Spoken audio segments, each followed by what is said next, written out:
Hello everyone. Today I'll be uh, presenting on the type of long sound in pulmonary auscultation.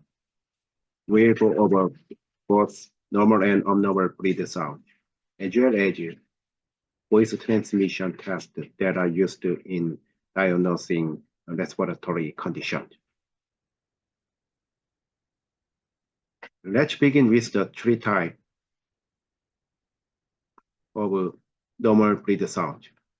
Vesicular breath sounds are the most common sound heard over the long field. They are soft and low pitched with a longer inspiratory page.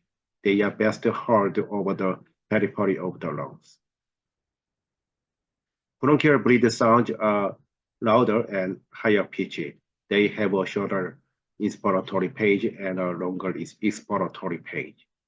These sounds are heard over the trachea and upper chest area near the sternum. Bronchovesicular breath sounds fall between vesicular and bronchial in terms of intensity and pitch. They have equal inspiratory and expiratory page and are typically heard in the mid-chest area and between the scapulae. Now let's move on to adventitious or abnormal long sounds. Crackles are known as rails, discontinuous, short, and non-musical sound. They are usually heard during inspiration and can be fine or coarse. These sounds are often associated with conditions like pneumonia, pulmonary edema, or fibrosis.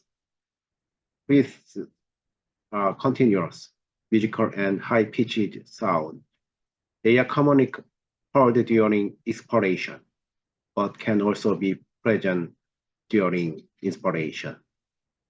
Fringes are associated with narrowed airway, as seen in asthma, chronic obstructive pulmonary disease, or bronchitis. Bronchi are low-pitched, snoring or gurgling sound, indicating the presence of mucus or fluid in the larger airway. They may clear with coughing and are commonly associated with bronchitis or chronic obstructive pulmonary disease. Continuing with abnormal sound. Slider is a high-pitched, harsh sound heard predominantly during inspiration. It indicated an upper airway obstruction, such as laryngeal edema or tracheal stenosis. Pleural rub is a grating sound caused by the rubbing of inflamed pleural surfaces. It's usually associated with pleuritis. Voice transmission tests help identify lung consolidation. Bronchophony in this test, when a patient speaks words like 99, the clarity of the spoken word is increased, indicating area of lung consolidation, such as in pneumonia.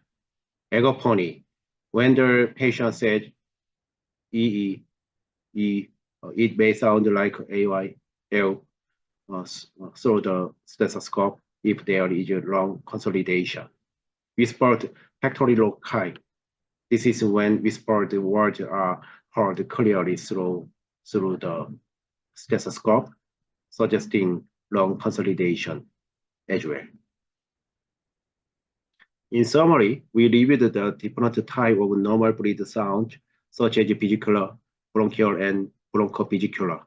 We also discussed the adventitious sound, including crackles, fizzes, rhonchi, stridor, and pleural rub, which are important for identifying various respiratory conditions. Lastly, we covered the voice transmission tests like bronchophony, agophony, and whispered pectoral loci, which are crucial for detecting lung consolidation. Proper identification of disease sounds is essential for accurate diagnosis and treatment of respiratory disease. Thank you for your attention.